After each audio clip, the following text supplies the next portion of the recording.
You're listening to the DisruptUp radio show with Joe on K-Talk Radio, AM 630 Salt Lake City.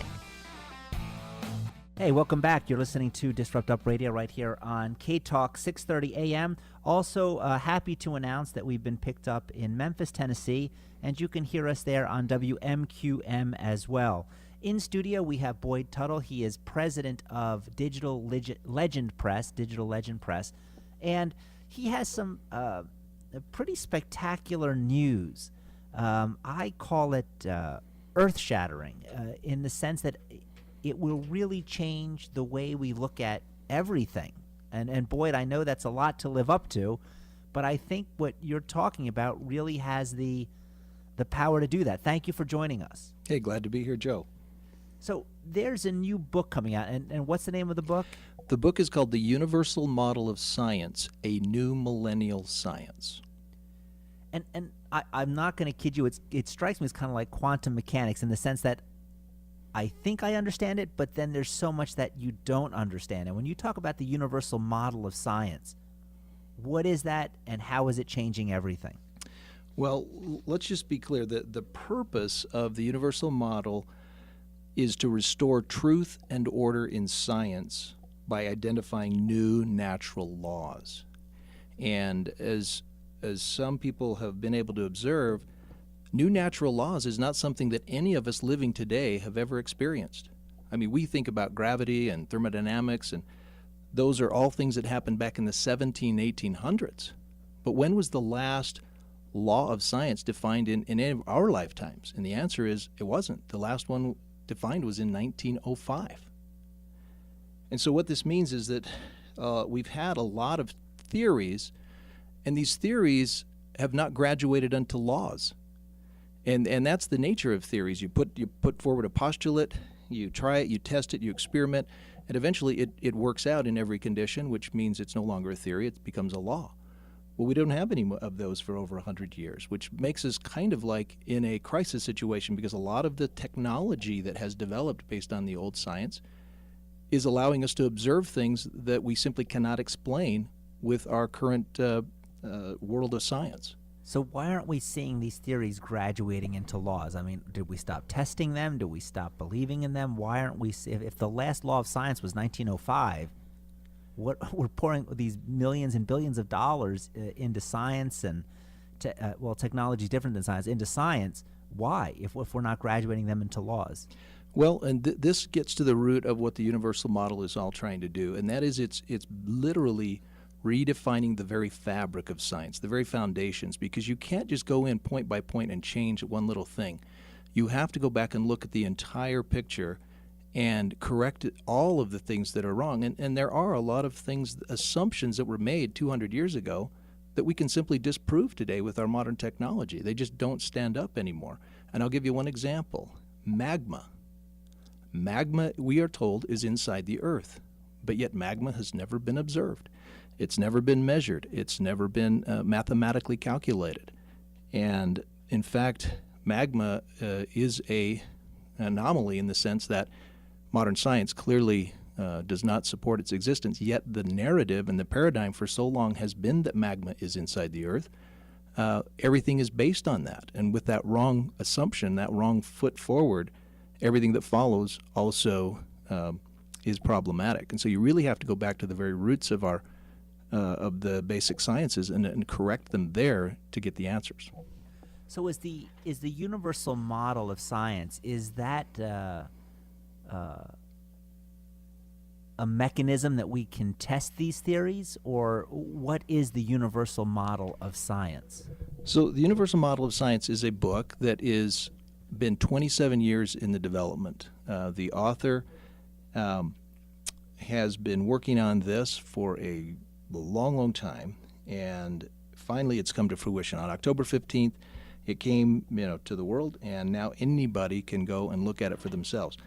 What it does is introduces new laws of science, and this is something, like I said, we haven't seen. Now, people argue these laws, but when you go and you can verify them and validate them, some of them you can test in your own kitchen, and they're simply true, and they refute laws that we've held on to for 200 years. And one of the most basic of these is how rocks are formed. There's been the thing that we've been taught is that they come out of a melt out of the core of the earth, and that they eventually push up through the crust of the earth, and that they all come out of a melt process. Well, if that was true, then why does all rock have water in it? And that's something we don't learn in geology, is that all rock contains water. In fact, here well, I don't have it in the studio, but I have a rock called an anhydro. And anybody can Google an anhydro, E-N hydro, and see that these are rocks that naturally are found that contain water inside of them, just like a little water bubble that you might use for, a Christmas decoration. It's filled with water. Now, how did that happen if it came out of a melt, out of the middle of the magma earth? And so there are a lot of these anomalies that we explain through the new hyperthermal law of how rocks form. Hy for hydro, pre for pressure, and therm for heat. Water, heat, and pressure are the recipe for making rock.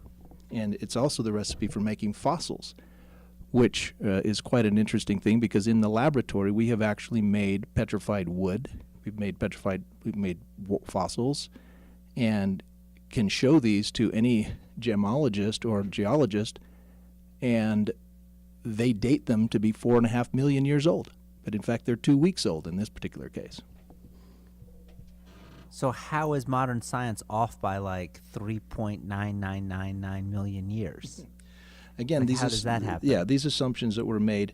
I mean, there's just some great things that come out of the universal model of science, the book. And one part of it talks a lot about the history, okay? And the history of science is something that, to the victor go the spoils. And whoever wins a scientific argument seems to then rule the day. And it's one of the fascinating parts of that I had read in the book that really kind of captured me. And just so you know, I was disclosed on this 3 years ago.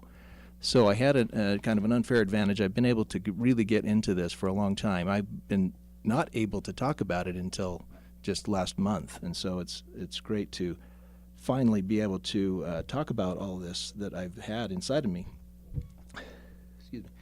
But the thing that is fascinating is how we can take these new laws and actually demonstrate them.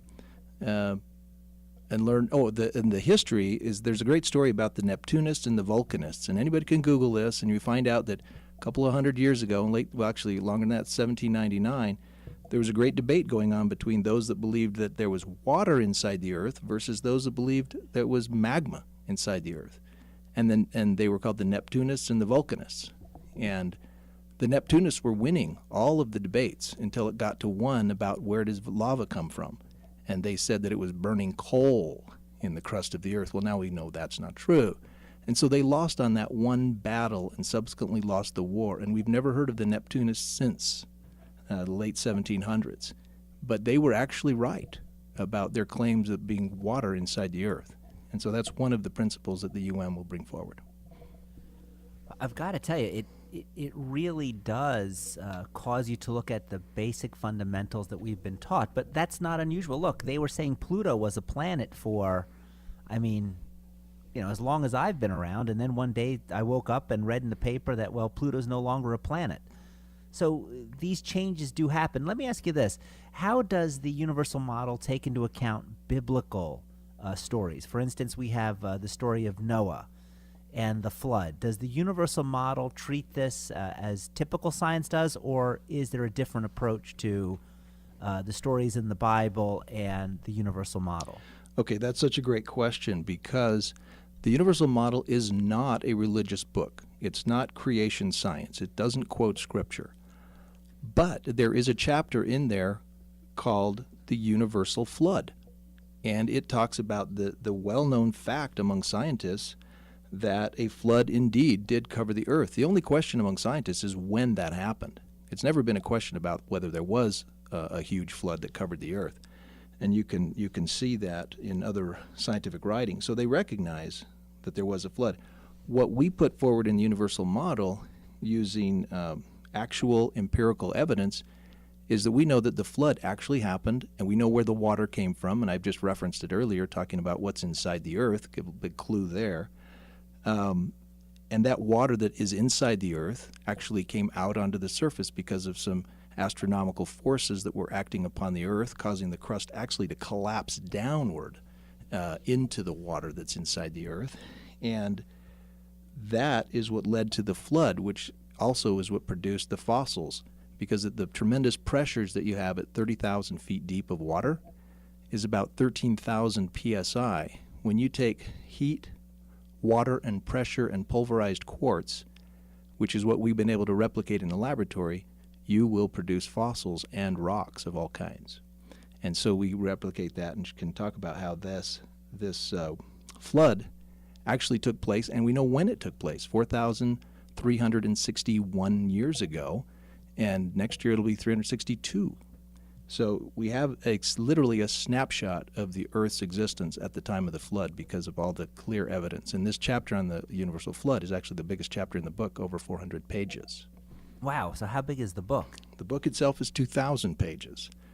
Keeping in mind the Bible is only 1,548. But the first volume, there's 3 volumes, and the first volume has come out on October 15th, and you can find it by going to as in Universal Model, science.com. Anybody can go there, and there's about 150 pages you can just breeze through on the website just to learn a lot more about this.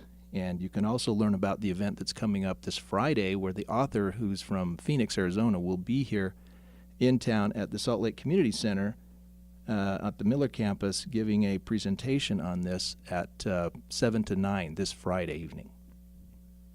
One more question on this, Boyd, because I'm fascinated by it.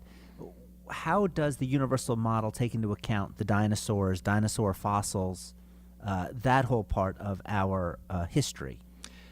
Well, it's part of the flood chapter. Interestingly enough, is that what we find is that the dinosaurs were here prior to the flood, and they were wiped out in the flood. They were one of the animals that did not get on the ark. Let's just say that.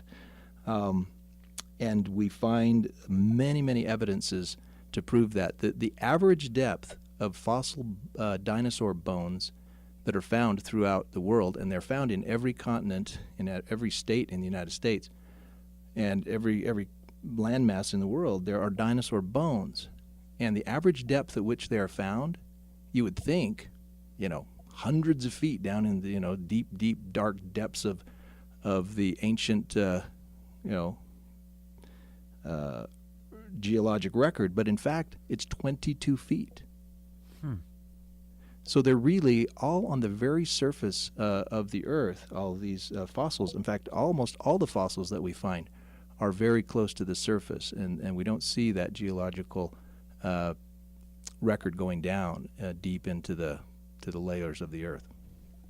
And what are we supposed to extract from that the dinosaurs aren't as old as science would normally tell us, or? Yeah. I mean, if the flood happened 4,300 years ago, then that's all the older the dinosaurs' fossils would be. And we've been able to demonstrate in the laboratory that the fossils can be made in as little as 48 hours. Wow. So let me ask you this. Who are you expecting this book to appeal to? I have to tell you, it sounds intriguing. I'm looking at some of the questions that the universal model answers. Why are all planets and moons spheres? What is the structure of the Earth's interior? I mean, some really basic challenges to our fundamental understanding. Who is your target audience?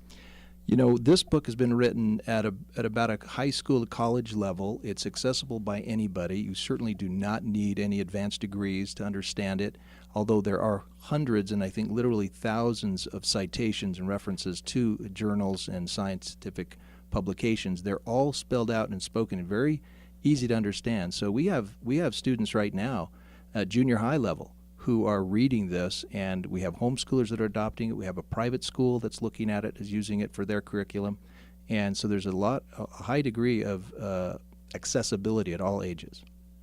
We're talking to Boyd Tuttle. He is the president of Digital Legend Press. 2 things I want to comment to make sure that the audience understands.